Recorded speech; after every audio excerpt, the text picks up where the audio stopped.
সিলেট থেকে এয়ারপোর্ট যাওয়ার পথে মালদিচড়া চা পাতা বাগান নামক স্থানে ঠিক এই জায়গা দিয়ে প্রবেশ করে একদম চলে যেতে পারবেন রাজা গৌরগোবিন্দর সেই গুহার কাছে, যেটা নিয়ে অনেক ইতিহাস ঐতিহ্য রয়েছে, বিশেষ করে সিলেটের মানুষের কাছে।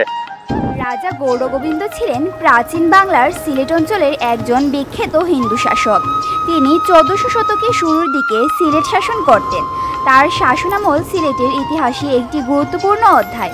এই গুহা, যা গৌরগোবিন্দের গুহা নামে পরিচিত, সিলেটের ঐতিহাসিক এবং সাংস্কৃতিক ঐতিহ্যের অন্যতম নিদর্শন। গৌরগোবিন্দের গুহা সিলেট শহর থেকে প্রায় 15 থেকে 20 কিলোমিটার দূরে অবস্থিত। এই স্থানটি পাহাড়ি অঞ্চল এবং প্রাকৃতিক সৌন্দর্যে ঘেরা। রাজা গৌরগোবিন্দ ছিলেন একজন প্রতাপশালী শাসক, তবে তার শাসনামলে তিনি অত্যন্ত নিষ্ঠুর এবং অত্যাচারী শাসক হিসেবে পরিচিত ছিলেন। তার শাসনামলে সিলেটে ইসলাম ধর্ম প্রচার করতে আগত হযরত শাহজালাল রহমতুল্লাহি আলাইহি এবং তার সঙ্গীদের সঙ্গে সংঘর্ষ হয়। এই সংঘর্ষের ফলে রাজা গৌরগোবিন্দ পরাজিত হন এবং সিলেটে মুসলিম শাসনের সূচনা ঘটে। গুহাটি সম্পর্কে বলা হয় যে এটি ছিল রাজা গৌরগোবিন্দের গোপন আশ্রয়স্থল। যুদ্ধের সময় তিনি এবং তার সৈন্যরা এই গুহায় আশ্রয় নিতেন। অনেকে বিশ্বাস করেন এই গুহা রাজা গৌরগোবিন্দের ধন সম্পদ লুকিয়ে রাখার স্থান হিসেবে ব্যবহৃত হতো। গুহাটি একটি প্রাকৃতিক গুহা হলেও এর ভেতরের কিছু অংশ মানুষের তৈরি বলে মনে হয়। এর প্রবেশপথ সংকীর্ণ এবং ভেতরে বেশ কয়েকটি ঘর ও গোপন পথ রয়েছে। গুহাটি শীতল ও অন্ধকার, যা একে আরও রহস্যময় করে তুলেছে।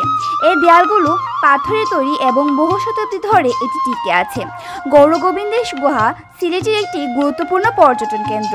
এটি ইতিহাসপ্রেমী এবং ভ্রমণ পিপাসুদের জন্য একটি আকর্ষণীয় স্থান। এই গুহা দেখতে স্থানীয় এবং বিদেশি পর্যটকরা আসেন। এটি সিলেটের প্রাচীন ইতিহাস এবং ঐতিহ্যের সাক্ষী। গুহাটি বর্তমানে সঠিকভাবে সংরক্ষণের অভাবে ধ্বংসের মুখে পড়েছে।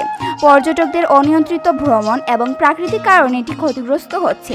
তাই স্থানীয় প্রশাসন এবং পর্যটন কর্তৃপক্ষের উচিত গুহাটির সুরক্ষা নিশ্চিত করা এবং এটি সম্পর্কে সচেতনতা বৃদ্ধি করা। রাজা গৌরগোবিন্দের গুহায় আমরা যাচ্ছি। ইতিমধ্যে দেখতে পাচ্ছি সম্ভবত সামনে গুহা হবে। আমরা শেষ পর্যায়ে চলে এলাম। আমরা চলে এসেছি রাজা গৌরগোবিন্দের গুহার পাশে। অবশেষে আমরা রাজা গৌরগোবিন্দের গুহার সন্ধান পেলাম। অনেক অপেক্ষার পর আমরা ইতিমধ্যে প্রবেশ করছি রাজা গৌরগোবিন্দের গুহার ভিতর। এখানে দুইটি সুড়ঙ্গ রয়েছে, একটি এদিকে, তবে এটি হচ্ছে প্রধান।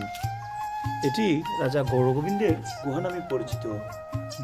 অবশেষে আমরা রাজা গৌরগোবিন্দের গুহার ভিতর প্রবেশ করতে যাচ্ছি। অনেক অপেক্ষার পর, অনেক খোঁজাখুঁজির পর আমরা সন্ধান পেলাম রাজা গৌরগোবিন্দের গুহা। এই সেই গুহা যেটি রাজা গৌরগোবিন্দের গুহা নামে পরিচিত।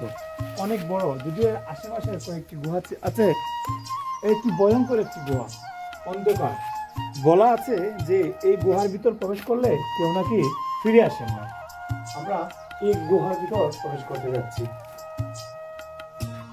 যদি আপনাকে দেখাই, এই সেই গুহা রাজা গৌরগোবিন্দের গুহা নামে পরিচিত। অনেক ভয়ঙ্কর একটি গুহার ভিতর প্রবেশ করেছি আমরা, দেখতে পাচ্ছেন। কথায় আছে রাজা গৌরগোবিন্দের গুহার ভিতর প্রবেশ করলে কেউ নাকি ফিরে আসেন না।